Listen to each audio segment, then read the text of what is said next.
안녕하세요. 3부 시작하겠습니다. 트럼프 대통령이 터키에 있는 사우디 영사관 내에서 사우디아라비아 정부에 대해서 반정부적인 글을 워싱턴 포스트지에 기고하던 자말 카쇼기 기자가 피살되었다는 데 대해서 몹시 난감한 입장을 표명하였습니다. 그리고 이 사실을 확실히 밝힐 때까지는 철저한 조사를 하고, 만약에 사우디가 이 기자 카쇼기 기자를 살해하는데 피살에 관여가 되어 있다면 혹독한 대가를 치르게 할 것이다 라고 말했습니다. 결론부터 말씀드리면, 혹독한 대가를 사우디에게 치르게 할까요? 그럴 리 없습니다. 미국이 말하는 사우디아라비아에 대한 혹독한 대가를 치르게 하는 것은 미국이 사우디아라비아와 단교를 하거나, 단교까지는 안 갔더라도 사우디아 대척점에 선다는 겁니다. 그 가능성은 거의 제로에 가깝다고 저는 보기 때문입니다. 말은 혹독한 대가를 치르게 한다고 했지만, 사우디에게 혹독한 대가를 치르게 하는 것이 미국으로서는 너무나 복잡한 이 지정학적인, 지전략학적인 계산이 들어가야 되기 때문입니다. 특히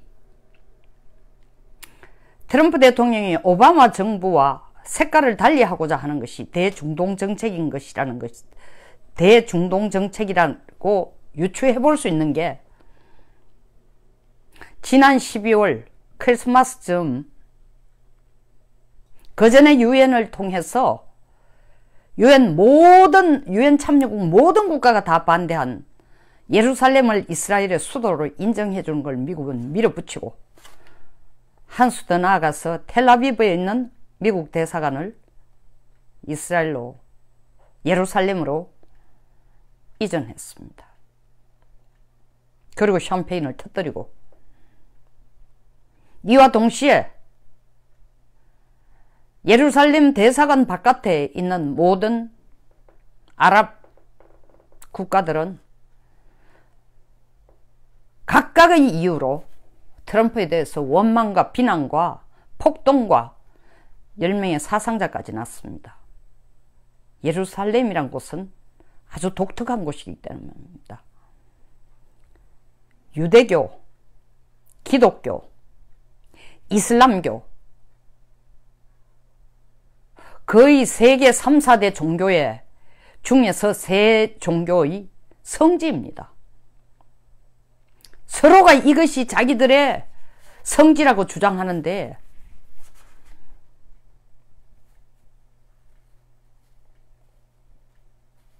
이스라엘 손을, 유대교의 손을 들어준 거죠. 우리가 십자군 전쟁을 통해서 봤지만, 종교전쟁이라는 건 다른 어떤 종류의 종교보다도 오랜 시간과 더 끈질긴 전쟁입니다. 중동이라는 국가 자체도 사실은 어떻게 현재까지 1400년 동안 이어져 오는 종교전쟁의 실체라고 봐야 됩니다. 수니파, 시아파의 간의 종교전쟁, 모하메드가 종교를 만든 632년 이후, 숨진 632년 이후, 만든 게 아니고 숨진 이후 632년 이후 모하메드가 만든 종교를 누가 그대로 후계자를 맡을 것인가냐에 따라서 그 자체 내에서 모하메드 사망 이후에 제1대 칼리프, 소위 말하는 이슬람 정치 종교 지도자, 선출된 아부바르카를 이슬람의 최대 교주로 인정하는, 계승자로 인정하는, 교주가 아닌 계승자로 인정하는 파가 수니파입니다. 이 수니파의 대표 국가가 사우디예요. 반대로 다른 한편, 말도 안 돼. 자체 내에서 칼리프를 선출한들 그걸 우리는 못 믿어.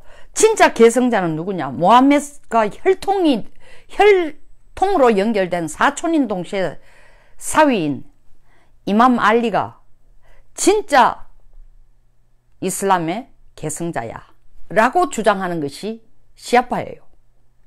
시아파의 종주국이 이란입니다. 그래서 중동 내에서 사우디와 이란은 어떤 의미에서 수니파와 시아파 간의 전쟁의 연장선상이고,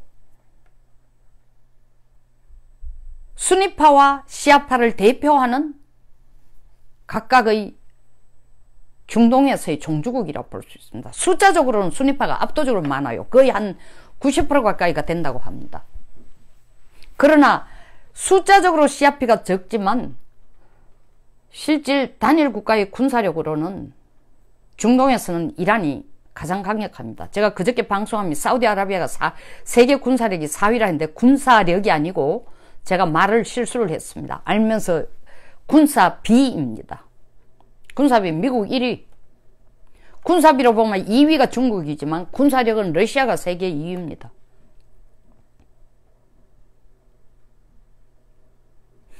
(3위가) 중국 군사력으로. 4위가 인도예요. 그러나 군사비로 보면 미국, 중국, 러시아, 그 다음 사우디아라비아예요. 62조의 돈을 쓰고 있습니다. 우리 국방비가 47조입니다. 우리보다도 한 145% 정도, 우리보다 1.4배가 많은 군사비를 씁니다. 군사력은 우리의 3분의 1 정도밖에 안 돼요. 3분의 1은 좀 넘습니다. 25만이니까. 돈으로 덤태기를 하는 군사력이죠. 최첨단 무기 다 사오는 겁니다. 뭐 땅만 파면 시커먼 돈이 계속 올라오니까, 석유라는. 그러나 실제 군사력을 보면 이란이 12위, 사우디가 24위입니다.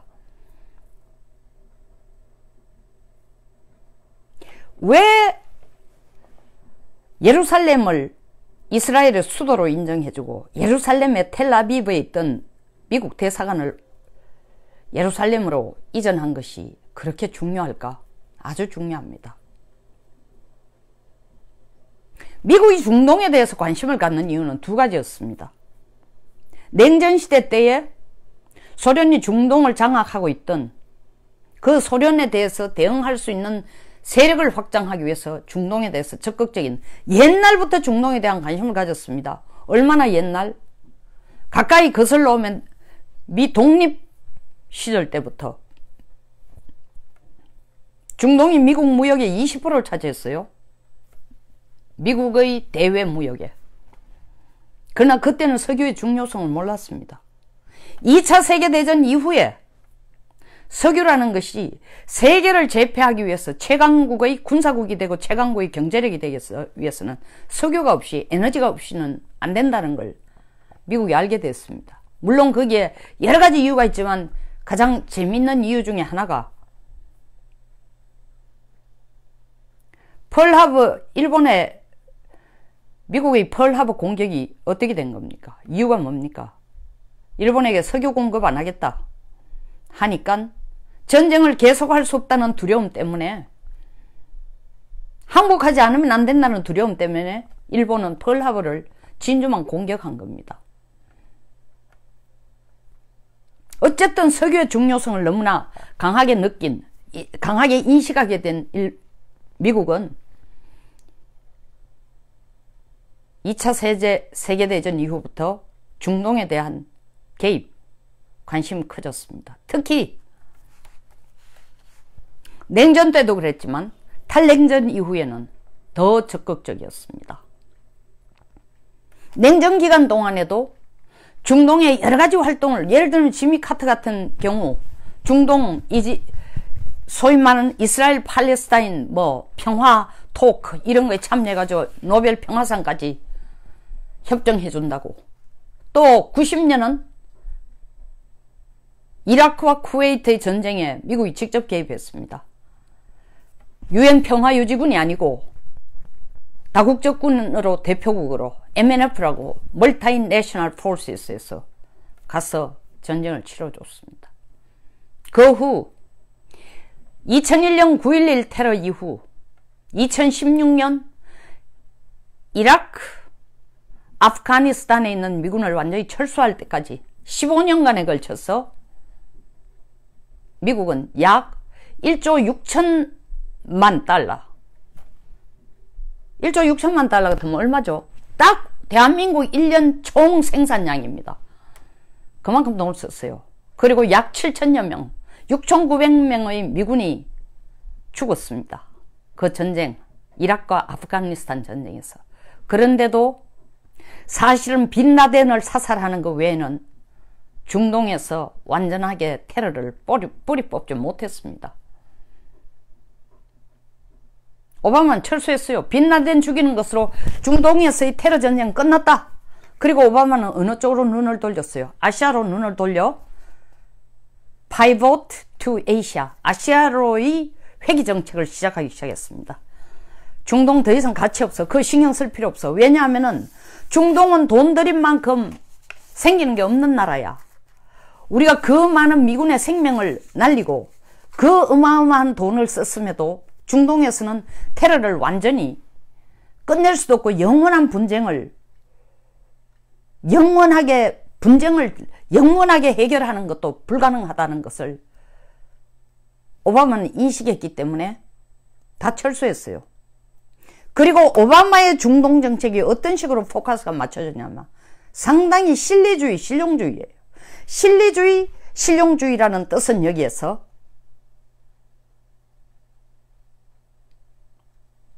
미국 개입 안 하고 미국은 더 이상 개입 안 하겠다. 저들끼리 수니파와 시아파가 적당하게 연대를 만들어가지고 저들끼리 적당하게 힘의 균형으로 짜잔한 안에서의 분쟁을 하며 힘의 균형을 이루고 미국 뉴욕까지 와가지고 미국을 공격하는 일이 없으면 미국의 눈으로 본 중동의 평화다. 제발 그 불똥이 미국에게만 날아오지 않고 너들끼리 안에서 찌르고 뽑고 하면서 나름대로의 균형을 이루면은 우리는 그걸 중동의 평화라 부르겠다. 이것이 오바마의 전략이었어요. 여기에 대해서 굉장히 불만이 많았습니다. 왜? 다 나오고 난 뒤에 나올 때쯤 그 미군의 그림자가 거의 없어지려 할 때 재빠르게 러시아가 들어갔습니다. 러시아가 들어가면서 말한 명분이 뭡니까? 러시아가 시리아 내전에 개입하면서 우리는 시리아 내전을 이대로 보고 둬서는 안 된다. 테러단체 IS를 공격하기 위해서 군사 개입하지 않으면 안 된다. 이것이 평화적인 역할이다. 그 말하고 러시아가 들어갔습니다. 사실은 아사드 시리아 정권을 러시아 통제하기 위해서 혹은 친러로 만들기 위해서입니다. 왜 이렇게 시리아가 중요하냐? 러시아의 세계 최대 크기의 해외 기지가 시리아에 있습니다.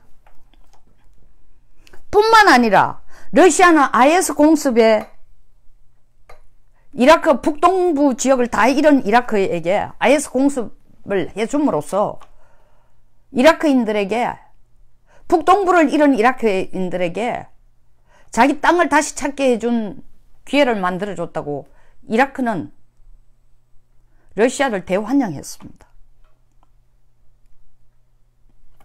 이란, 이라크, 시리아, 아사드 정부의 시리아, 알-아사드 정부의 시리아, 이렇게 연대를 묶어서 이 연대를 묶어서 친시아파 연대를 만들고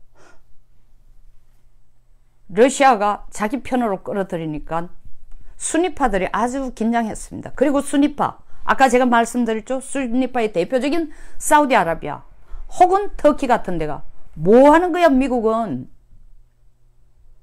자기들이 석유 필요할 때는 중동에 들어가 온갖 싸움판을 이라크에 들어가 전쟁하고 뭐하고 다 하더니, 아니 지금 러시아가 들어왔어. 시리아 내전에 개입하고 IS를 퇴치한다는 명분하에서 주섬주섬 주변에 있는 시아파 국가들을 전부 지편적으로 끌어들이고 있는데 수니파를 미국이 이렇게 버려둘 수 있다니 정말 오바마 형편없는 사람이야. 미 국내에서도 어떻게, 워싱턴에서도 부시 정권 때 국무부 장관은 콘돌라이스 라이스 장관이나 게이츠 국방장관 같은 사람이 뭐 하는 거야 도대체 오바마 대통령. 지금 중동을 러시아가 다 먹고 있잖냐. 팔짱 끼고 있는 게 이게 말이나 되는 얘기냐고. 어? 그리고 순위파 자체 내에서 긴장이 이렇게 고조되고 있는데 침묵하고 있다는 건 이건 잘못하는 거다. 오바마 꼼짝도 안 했습니다. 난 거기 신경 쓰고 싶지 않아. 사실은 질려버린 거죠. 말은 오바마 정권이 등장할 때 오바마가 주장한 게 미국의 제1 대외 정책 1번이 뭐냐면 대테러 전쟁이었어요. 중동의 테러를 다 없애겠다고 해서 들어갔어. 이렇게 많은 돈, 1조 6천만 달러의 돈, 6,900명의 미군 병력 사망, 이 어마어마한 희생을 치르고도 사실 빈라덴 하나 죽이는 거로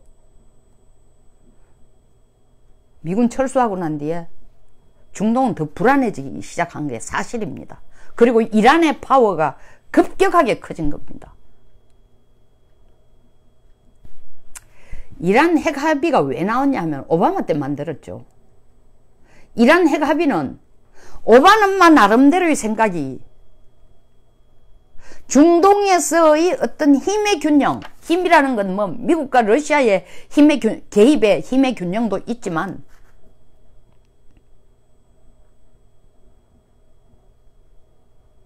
이란을 이렇게 주변국들이 대충 서포트하고 묶어두면은 서포트한다는 게 상임이사국 5개국 플러스 독일이 나서 너 이란에게 핵 개발 안 하면은 떡 생길 거야. 무역도 할 수 있고 경제제도도 다 풀어줘. 이렇게 해서 적당히 이란이 석유 산유국으로서 경제를 활성화시키면 세계 최대의 산유국인 사우디와 순위파의 수장인 사우디와 적정하게 티격태격하면서도 세계전쟁, 세계화약고 세계전쟁으로 폭발할 가능성이 없어지고 아슬아슬하지만 평화를 유지할 수 있다고 생각해서 이란 핵 합의를 만들어낸 겁니다. 사실 뭐 이란 핵개발 고 핵탄두 몇 개 만드는 거에 포커스를 맞추기보다 일종의 대리전 형상이라고 봐도 과언이 아니죠. 근데 트럼프가 들어와서 이란 핵협의 깼어요. 그 얘기는 뭐냐? 오바마 때는 중동에게 개입하지 않는 것이, 미국이 더 이상 개입하지 않는 것이 가장 훌륭한 대중동 정책이던데, 트럼프는 텔아비브에 있는 미 대사관을 정말 골치 아픈 세계에 관심이 있는, 좋은 의미의 관심이 아니라 분쟁의 센터라고 할 수 있는 1400년 동안에 이어져 오는 종교 분쟁의 핵심이 되는 예루살렘으로 화약고 한복판에 미국 대사관을 갖다 옮겨놔놓고 아무도 겁이 나서 감히 하지 않는 짓을 이스라엘의 수도로 예루살렘을 인정해 준 겁니다. 그 얘기는 나는 적극적인 대중동 정책을 치르겠다. 어떻게? 중동에서 우리가 힘을 잃어간다는 건 바람직하지 않은 거야. 그래서 사실 트럼프가 뭘 계획하고 있다? 10월달, 원래는 10월달 워싱턴에서 이 아랍 6개국하고 정상회의를 열었어. 아랍판 나토, 다른 말로 중동 전략 동맹 추진 메사라고 불러요. MESA, Middle East Strategic Alliance를 구축하려고 계획했던 겁니다. 아, 신민현님 안녕하세요. 특히 이스라엘이 여기에 대해서 아주 적극적입니다. 이스라엘이 한동안 미국에 대해서 화가 이만큼 나 있었죠. 많이 불만스러웠어요. 아니, 나보고 중동에 문제가 생기면 미국 대신에 책임을 져라고? 이 너무 큰 책임 아니야? 다 던지고 가? 아시아 쪽으로 가? 그래서 이스라엘이 한때는 크림반도 사태가 났을 때에 미국 편을 안 들었어요. 우크라이나하고 크림반도가 분리되면서 크림반도가 러시아 쪽하고 손을 잡는데 이스라엘이 반대를 안 했다니까요. 터키도 마찬가지고. 야, 불안해서 미국 못 믿겠다. 여기까지 간 겁니다.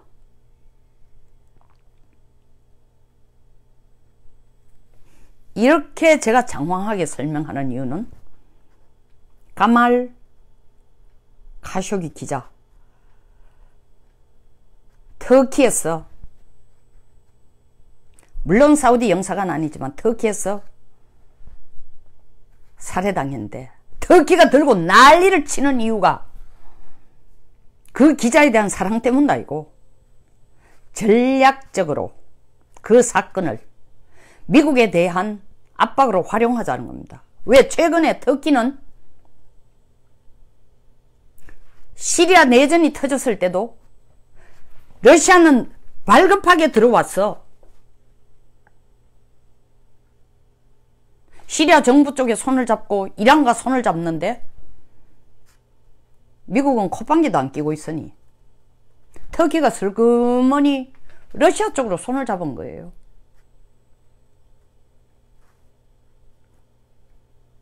그런데다가 터키에 대해서 2년 동안 브론슨 목사 문제도 있었죠. 구금시키고 있다. 지금 풀어준 것. 안 풀어주니까 미국이 경제 제재한다고 난리를 치고 터키 리라화가 40%까지 떨어지고 40% 이상 가치가 떨어지고 터키 경제가 뭐 베네수엘라나 아프가니스탄 참 아르헨티나 정도로 폭락 직전이 되니 풀어줬지만 터키 체면에 구금 처음 형을 때린 구금이 끝났으니 구금 기간이 끝났으니 풀어준다고 했습니다. 그 외에도 여러 가지 있습니다. F-35를 팔아놔 놓고 미 의회가 터키한테 안 갖다 주겠다 하니까 홧김에 뭐 서방질 한다고 러시아산 미사일 구매하겠다고 난리를 쳤어요. 카타르 문제, 사우디아라비아가 단교를 하니 터키가 아니 어떻게 사우디아라비아 너희들이 이럴 수가 있냐. 중동관계는 북한 핵 문제처럼 그렇게 명쾌하게 보이는 그림이 아니에요. 제가 앞에서도 다른 방송에도 얘기했지만 막 굉장히 물론 큰 흐름은 시아파와 수니파의 싸움이잖아. 그 사이에 미국과의 가까워졌다 멀어졌다 뭐 반미가 됐다 친미가 됐다. 대표적인 이란 같은 나라예요. 원래 이란과는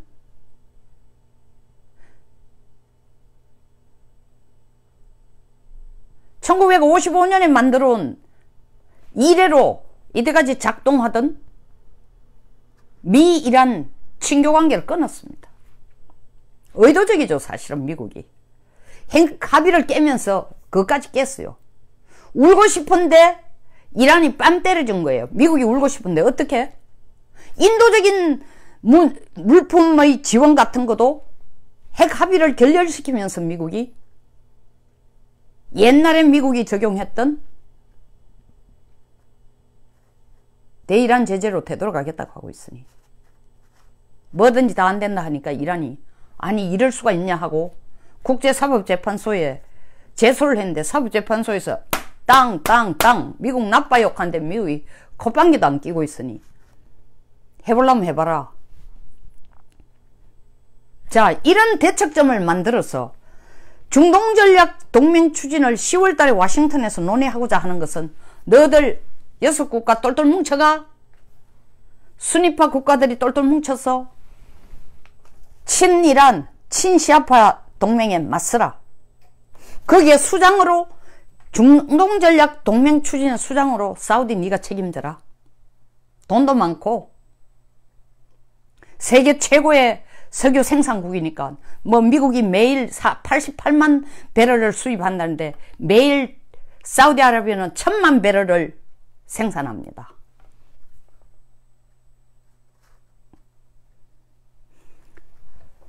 터키에서 목사를 풀어주니까 그것이 중간선거에 있어 트럼프의 중간선거에 있어 기독교 복음주의 신자들 혹은 지지자들을 얻을 수 있는 훌륭한 중간선거에 좋은 카드를 얻어서 터키에 고맙기는 하지만 터키와 사우디를 맞싸움하도록 서로가 삿대질하고 그런 일 터키에서는 너 나라 사람이 와가 우리 땅에서 물론 영사관 자체가 취해법권 영역이지만 일단 내 영토 내에 있는데 와서 기자를 죽였다.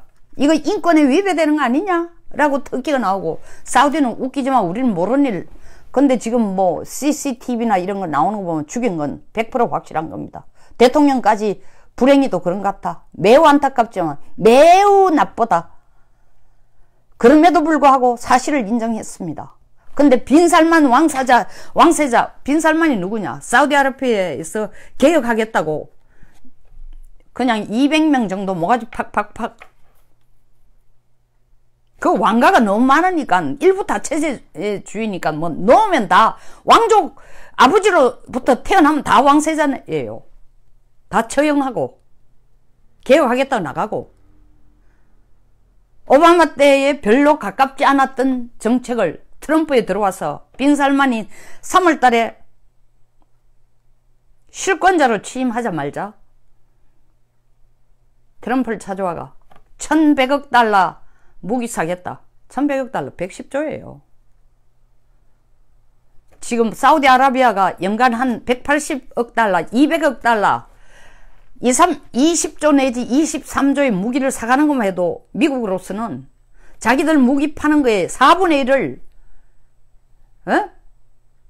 사우디아라비아에 파는데 1100억 달러 사가는 것만 해도 경제적으로도 어마어마한 이익이지만 사우디가 1100억 달러의 미국 무기를 사간다는 것은 100% 미국의 동맹국이라는 것을 최강의 최측근의 동맹국 어디에 대해서 싸울 수 있는 러시아의 품 안에 러시아의 보호하에 혹은 러시아의 최측근으로 있는 이란에 또 다른 중동에서의 종주국으로 맞서려고 하는 사우디에 맞서려고 하는 친시아파의 수장 이란에 대해서 싸울 힘을 기른다는 겁니다. 그걸 사우디가 책임지겠다고 하니까 뭐 트럼프로서는 도랑치고 까지잡고 등 뜨시고 배부른 겁니다. 그런데 이 빈살만이 아니라 자말 카쇼기 기자 죽은 것 이걸 인권 문제로 해서 사우디에 대해서 혹독한 처벌을 한다? 뭐 1100억 달러 무기뿐 아니에요. 4000억 달러에 해당되는 것을 그만큼을 미국에 투자하겠다는 거 아닙니까? 근데 이걸 왜 놓쳐? 뿐만 아니라 1100억 달러를 만약에 미국이 사가지마 너들 인권을 이렇게 유린한 백주 대낮에 다른 나라에 와서 또 다른 미국의 동맹국에 와서 이런 만행을 저지르다니 형편없는 국가구나. 자르는 순간 사우디는 의로 눈을 돌린다. 그래 나 러시아 편에 섰게? 뭐 꼭 미국 쪽에 가야 되나? 그것뿐만 아니라 미국이 완전히 에너지 자유국이 됐다 하면서도 자유국이 됐다 하지만 아직도 우리 석유 매일 88만 배를 사가가지. 더구나 나 후티 반군을 지원하고 있어. 후티 반군 예멘 정부에 대해서 반대 의견을 내는 대응하는 후티 반군을 사우디아라비아가 돕고 있는 거예요. 이 미국과 대척점입니다. 그것도 불편한데 그거 내가 숨어서 이때까지 대충 했는데 미국이 사우디를 이렇게 대하면 나 예멘 정부 뒤집는 일을 할 거야. 미국에 가까운 예멘 정부도 뒤집는 쪽으로 할 거야. 러시아 쪽으로 가도록 밀어붙일 거야. 너무 복잡해요. 이런 계산을 보면은 1. 트럼프는 말로 혹독한 대가를 치르게 한다 하지만 미국이 이란에게 대한 혹독한 대가를 치른 거에 비해서 절대로 사우디에 대해서는 혹독한 대가를 치르게 하지 않을 거다. 2. 사우디아라비아와의 동맹관계를 끊지 않을 것이다. 3. 미국이 주도하는 중동 전략 동맹 추진, 다시 말하면 사우디아라비아가 수장이 되는 친수니파를 껴안아서 이란이 수장이 되는 친시아파, 러시아 편인 친시아파의 수장으로 사우디를 그대로 이용하고 싶은 생각은 더 강하다. 트럼프 들어서. 4. 트럼프는 오바마 때와 같이 중동은 미국의 핵심 이익이 아니야 하고 버려두지 않을 것이다. 왜?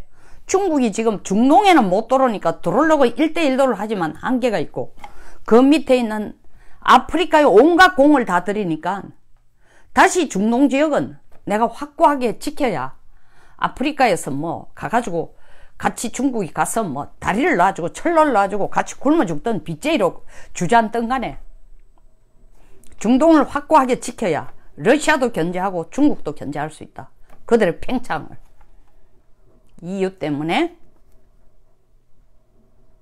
미국은 사우디아라비아에게 혹독하지 않을 것이다. 물론 터키의 불만이 어마어마할 겁니다. 그의 대가를 미국에게 내라고 할 거예요.